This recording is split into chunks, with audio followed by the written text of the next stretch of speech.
আসসালামু আলাইকুম।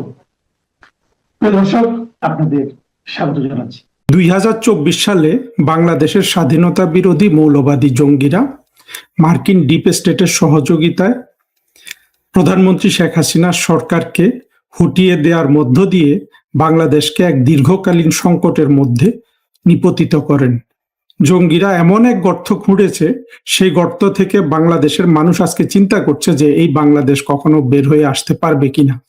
একমাত্র কোর জঙ্গিরা ছাড়া আমি মনে করি এমনকি বিএনপির সমর্থকরাও আজকে চিন্তিত, সত্যিকারে বাংলাদেশকে এই দীর্ঘকালীন সংকট থেকে উত্তরণ করতে পারবে। আসুন সেই বিষয়টা আমরা একটু ভেবে দেখি। আগে আমরা একটু স্মরণ করি 2024 সালে কি ঘটেছিল। 2009 সালে প্রধানমন্ত্রী শেখ হাসিনা সরকার গঠন করার পর তিনি কয়েকজন যুদ্ধাপরাধীকে বিচারের সম্মুখীন করেন এবং অত্যন্ত ফেয়ার ট্রায়ালের মাধ্যমে তাদের শাস্তি নিশ্চিত করেন। এটার প্রতিশোধ হিসাবে মূলত বাংলাদেশের জামাত এবং বিভিন্ন স্বাধীনতা বিরোধীরা ঐক্যবদ্ধ হয় এবং ঐক্যবদ্ধ হয়ে তারা বিভিন্ন বিদেশি শক্তি যারা বাংলাদেশকে দুর্বল করতে চায় তাদের সহযোগিতা গ্রহণ করে। সেখানে তারা বিভিন্ন ধরনের অনলাইন সন্ত্রাসীদের নিয়োগ করে। সাইবার সন্ত্রাসীদের মধ্যে সবচেয়ে বড় ছিল পিনাকি, তার সাথে ছিল ইলিয়াস, কনক সারোয়ার, মাহমুদুর রহমান, সাথে ছিল যারা অফলাইনে কাজ করে কিন্তু অনলাইনে ব্যাপকভাবে প্রচারিত হয়, ফরহাদ মজহার, সলিমুল্লাহ খান, দেবপ্রিয় ভট্টাচার্য, বদিউল আলম মজুমদার, মাহফুজা নাম, প্রথম আলো সম্পাদক মতিউর রহমান, মানব জমিনের সম্পাদক মতিউর রহমান চৌধুরী, এইভাবে অনেক লোক, তৃতীয় মাত্রার জিল্লুর রহমান, এমনকি আরো সীমিত পর্যায়ে অত্যন্ত বিষাক্তভাবে কষা জাহেদ নামে পরিচিত বর্তমানে তারেক রহমান সরকারের উপদেষ্টা জাহেদুর রহমান, এর সাথে আরো যুক্ত হয় অনেক ধরনের অনলাইনে প্রপাগান্ডিস্ট। একজন আছে ফাহাম আব্দুস সালাম, আরো অনেক জুলকার নায়েন সায়ের, অসংখ্য প্রপাগান্ডিস্ট একসাথে একই সুতায় তারা বাঁশি বাজিয়েছে এবং প্রধানমন্ত্রী শেখ হাসিনার উপর 3টা অপবাদ তারা আরোপ করেছে। এক হলো দুর্নীতি, সব টাকা চুরি হয়ে যাচ্ছে। দুই হলো যে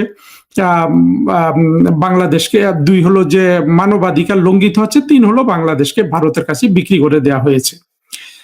পরবর্তীতে আমরা এখন হিসাব করে যদি দেখি যে 3টাই প্রচন্ড মিথ্যা প্রপাগান্ডা ছিল। তারা এমনকি শেখ হাসিনা সরকারের যা বাজেট ছিল 16 বছরে, সেই বাজেটের কেউ 40%, কেউ 75% হিসাব করে দেখিয়েছে। 60% হিসাবে এই যে $234 বিলিয়ন হিসাব দেবপ্রিয় বের করেছিল সেটাকে। তারপরে মানবাধিকার লঙ্ঘনে, হ্যাঁ, কিছু জামাত জঙ্গি, হেফাজত এবং আত্মঘাতী জঙ্গিদের জেলে ঢোকানো হয়েছে, কিন্তু কয়েকটা মানুষ গুম হয়েছে। পরে দেখা গেল যে এরা শান শওকতে ছিল গুমের নামে, সেই গোলাম আজমের ছেলে কিংবা মীর কাসেম আলীর ছেলে কিংবা যুদ্ধাপরাধী সালাউদ্দিন কাদেরের ছেলে। আবার আরেক দিকে দেখা গেছে যে সবচেয়ে একটা আলোচিত গুম ছিল বিএনপি নেতা ইলিয়াস আলীর গুম। সেটা কিন্তু বিএনপির অভ্যন্তরীণ ভাবে বিএনপির নেতারাই বলেছে যে এটা কিন্তু বিএনপির একটা অভ্যন্তরীণ কোন্দলের ফসল।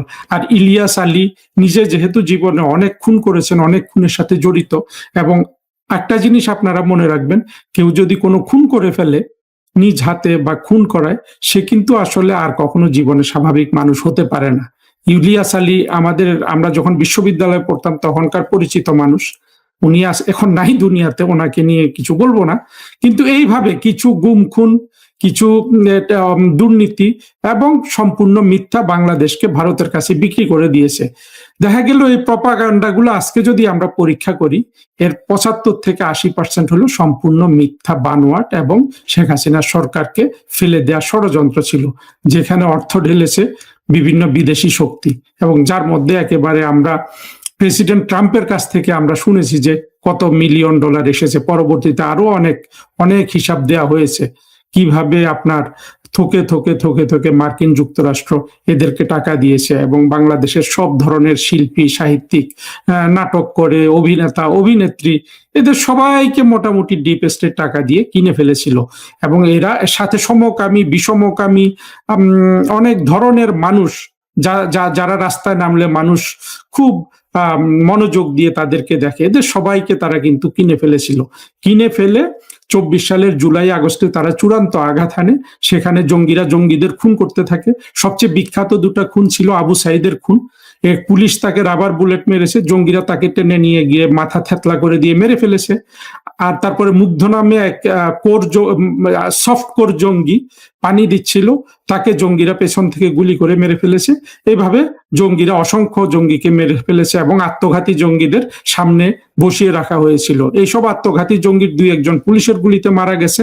আমরা দেখেছি একজন পুলিশ অফিসার অসহায়ভাবে বলছে স্বরাষ্ট্রমন্ত্রীকে, স্যার একটা মারলে সেটা পরে বাকিরা যায় না। আমরা কিন্তু তখন কেউ বুঝতে পারিনি, আমরা কিছু মানুষ বুঝতে পেরেছিলাম।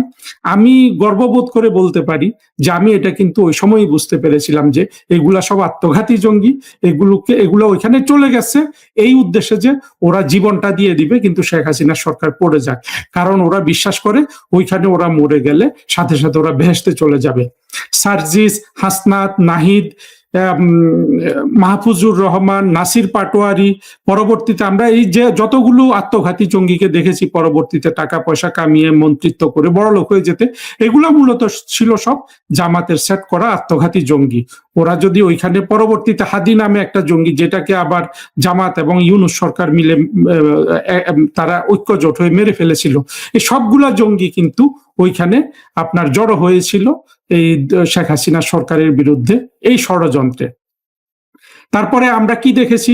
আমরা দেখেছি যে বিভিন্ন রকম মহিলাকে নামানো হয়েছে, আঁচল থেকে কলা বের করে দিচ্ছে, পাউরুটি বের করে দিচ্ছে, পা ধুয়ে দিচ্ছে, মাথায় হাত বুলিয়ে দিচ্ছে, আর অকাতরে কান্নাকাটি করছে ওই বাঁধনের মতো। এইভাবে অভিনয় করে করে বাংলাদেশের মানুষের একটা অংশকে তারা একেবারে আবেগে বশীভূত করে তারা এই জজবাটা তুলেছিল। এবং যার ফলশ্রুতিতে এবং সাথে আমরা দেখেছি যে সরকার কারফিউ করেছে, কিন্তু সেনাবাহিনী সেটা তামিল করছে না। তখন যদি শেখ হাসিনা সরকার সাথে সাথে ওয়াকারকে বরখাস্ত করে কোনো দেশপ্রেমিক আর্মি অফিসারকে সেনাবাহিনী প্রদান করত, তখনও কিন্তু এই এই এই ইয়েটা জঙ্গিদের এই উন্মত্ততা, এই জঙ্গিদের এই জঙ্গি উত্থান কিংবা তাণ্ডব, এটা কিন্তু সফল হতো না, কোনোভাবে এটা সফল হতো না। ওয়াকারের জায়গায় যদি আমাদের আগের সেনা প্রধান কেউ থাকতেন, যেমন জেনারেল আজিজ বা এরকম শক্ত মনের কোনো জেনারেল যদি থাকতেন, তাহলে কিন্তু 24-এর এই জঙ্গি উত্থান ডিপ স্টেট জড়িত থাকা সত্ত্বেও কিন্তু সফল হতো না। ফলে বাংলাদেশ আজ যেই গর্তটাতে পড়েছে, এই গর্তে বাংলাদেশ কিন্তু পড়তো না। এই পটভূমিকাটা কেন বললাম জানেন? এইটাকে এখনো আপনারা মনে প্রাণে গ্রহণ করতে পারেন নাই। এটা যে সম্পূর্ণরূপে একটা ষড়যন্ত্র ছিল, এটা যে একটা জঙ্গি উত্থান ছিল, এটা যে আত্মঘাতী জঙ্গিরা ঘটিয়েছে। হ্যাঁ, এখানে বিএনপি ছিল, বিএনপি থাকাটাকে আমি মনে করি যে এটাকে জায়েজ হিসাবে ধরে নিতে পারি আমরা আপাতত। বিএনপি তো রাষ্ট্র ক্ষমতা যাওয়ার জন্য যে কোনো কিছু করবেই। সেখানে বিএনপির দায় কত বা দায় কতটা না, সেই বিশ্লেষণে এখানে করে আমি এটাকে জটিল করতে চাই না। কিন্তু যেটা হয়েছে সেটা হলো, এটা পুরোপুরি স্বাধীনতা বিরোধীদের একটা জঙ্গি উত্থান। তারা সফল হয়েছে যুদ্ধাপরাধী বিচারের আপনার প্রতিশোধ নিতে। তারা সফল হয়েছে দ্বিতীয়বার জাতির পিতা বঙ্গবন্ধু শেখ মুজিবুর রহমানকে 1975 সালে খুন করে সপরিবারে তারা একবার 71-এ তাদের পরাজয়ের প্রতিশোধ নিয়েছে। তারা আবার 2024 সালে প্রতিশোধ নিল। কিন্তু প্রতিশোধ নেওয়ার পর কি হলো? বাংলাদেশ পড়ে গেল এক গভীর খাদে।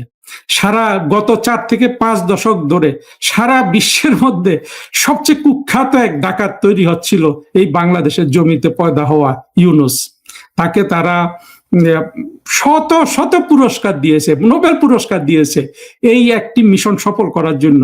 শেখ হাসিনা যে 16 বছর মাথার ঘাম পায়ে ফেলে রাত দিন 24 ঘন্টা খেটে কষ্ট করে দেশটার একটা অর্থনৈতিক উন্নয়ন করলেন, দেশটাকে বিশ্বের দরবারে একটা রোল মডেল হিসাবে হাজির করলেন। বাংলাদেশের গরিব দুঃখী মানুষের হাতে কিছু টাকা পয়সা আসছিল, রাস্তাঘাটের উন্নতি হচ্ছিল, বড় বড় মেগা প্রজেক্ট হচ্ছিল, মানুষ চারিদিকে উন্নয়ন দেখতে পাচ্ছিল। এগুলো সব স্থবির করে দিল এসে ইউনূস। আর তার ডাকাত বাহিনী কি করলো? শেখ হাসিনা রেখে যাওয়া টাকা পয়সা তো খেয়েছে আপনার প্রচুর ঋণ করেছে। কত ঋণ করেছে আপনারা এগুলা হিসাব করে নিয়ে, রাষ্ট্রীয় অর্থ ঋণ করে খেয়েছে। তারপরে রেখে যাওয়া টাকা পয়সা খেয়েছে, আবার আমেরিকার কাছে গোলামি চুক্তি করে সেখান থেকে কতভাবে, সেটা তো নগদ টাকা তো আর খায়নি বা খেয়েছে আমি জানি না, কিন্তু কিভাবে বাংলাদেশকে আপনার চিরজীবনের জন্য একটা ইয়েতে ফেলে দিয়ে গেল, একটা গোলামির জিঞ্জির পরিয়ে দিয়ে সে কিন্তু চলে গেল। বাংলাদেশের মানুষ কিন্তু তার উপর খেপছে না, সে এমনকি শূকরের মাংস আমদানিও বাধ্যবাধকতামূলক করেছে। যে বাংলাদেশের মানুষ জঙ্গিদের এত প্রিয়, যে বাংলাদেশের মানুষ মৌলবীদের এত প্রোটেকশন দেয়, তাদের যত ধরনের অবুঝ কথা আছে, অযৌক্তিক কথা আছে, এগুলা শুনে কান্নাকাটি করে, সে বাংলাদেশের মানুষ কিন্তু এই শূকরের মাংস খেতেও এখন রাজি হয়ে গেছে ইউনূসের মতো একটা চতুর বিশ্ববাটপারের ফাঁদে পড়ে। কিন্তু বাংলাদেশ দেখেন, বাংলাদেশের অর্থনৈতিক অবস্থা এমন ভাবে ধ্বংস হয়েছে, ইউনূসের চুরিদারির পরে তারেক রহমান ক্ষমতায় আসলেন, তারেক রহমান এবং বিএনপি ক্ষমতায় আসলো, 24-এ যে জঙ্গি কোয়ালিশন হয়েছিল তার একটা অভ্যন্তরীণ ব্যবস্থাপনার মাধ্যমে। কিভাবে? সেই জঙ্গি কোয়ালিশন যে সমর্থকরা আছে বাংলাদেশের 40-50% জনগণ, তাদের মধ্যে একটা ইলেকশন করে সেখানে মুক্তিযুদ্ধের পক্ষের শক্তি আওয়ামী লীগ এবং তার সমমনা সহযোগী দলগুলাকে বাইরে রেখে তারা একটা ইলেকশন করলো। সেই ইলেকশনের মাধ্যমে তারেক রহমান সাহেব ক্ষমতায় এসেছেন। তারেক রহমানকে যদি যেদিন এই কথা ভুলে যাবেন যে তিনি মাত্র দেশের 40-50% মানুষের অভ্যন্তরীণ বন্টনের একটা প্রক্রিয়া হিসাবে তিনি ক্ষমতায় এসেছেন, এই কথাটা যেদিন তিনি ভুলে যাবেন, সেদিন তিনি তার যে ভবিষ্যৎ যে অনিশ্চিত, সেটার মধ্যে তিনি আরো বেশি ঘি ঢেলে দিবেন, এই আগুন আরো জ্বলতে থাকবে। আশা করি তারেক রহমান সাহেব এটা কখনো ভুলবেন না। কিন্তু ইউনূসের আমলে আমরা দেখেছি, শেখ হাসিনা দেখেন কোভিড দের মতো মহামারী, যেটা আজকে ইরান যুদ্ধ এটার কাছে কিছুই না, সেই কোভিড মহামারী ইয়ে করে আবার কিন্তু দেশের অর্থনীতি ঘুরিয়ে নিয়ে আসছিলেন। শেখ হাসিনার 16 বছরে গড়ে 7% করে জিডিপি হয়েছিল, কোভিডের সময় কমে এটা 3.5 কত জানি হয়েছিল, তারপরে আবার এটা যোগ করলে আপনার গড়ে 7% হবে। ইউনূসের আমল থেকে এটা 3%-এ নেমে এসেছে বাংলাদেশের প্রবৃদ্ধি।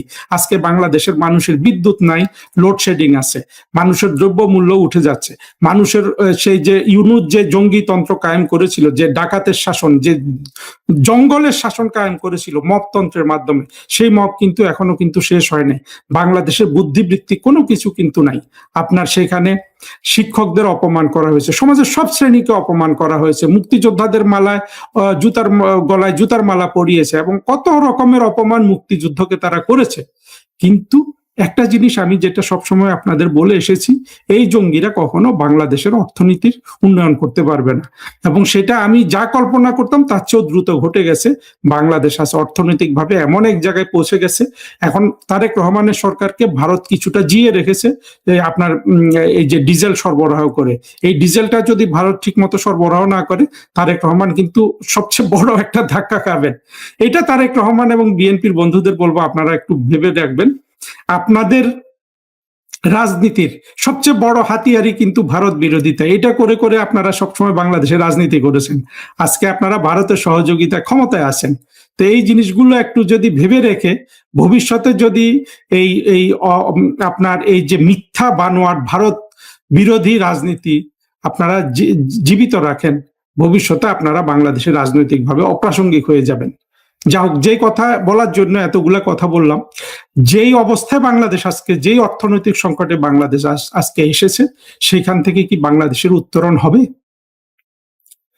এখানে প্রশ্নটা খুব আপনার বাস্তব, আপনার মনে যে অনিশ্চয়তা সেটাও বাস্তব, কিন্তু উত্তরটা কিন্তু খুব বেশি কঠিন না। প্রথম কথা হলো, আমি যেটা অসংখ্যবার বলেছি, আমার ভিডিওগুলো তো আপনারা খুব বেশি মানুষ শুনে না, আমার ফেসবুক পোস্ট বা যা আমি দু একটা টক শো করি, সেখানে আমি যেটা বলেছি এই কথাটা সবসময়ের জন্য সত্য। সেটা হলো 24-এর জঙ্গি কোয়ালিশনের যেসব শরিক আছে, জামাত, যাদের রাজনৈতিক ক্ষমতা গ্রহণের সুযোগ আছে বা সক্ষমতা আছে, কিংবা বিএনপি, যারা বর্তমানে রাজনৈতিক ক্ষমতায় অধিষ্ঠিত, এদের কারো দ্বারা বাংলাদেশের অর্থনৈতিক উন্নয়ন করা সম্ভব নয়।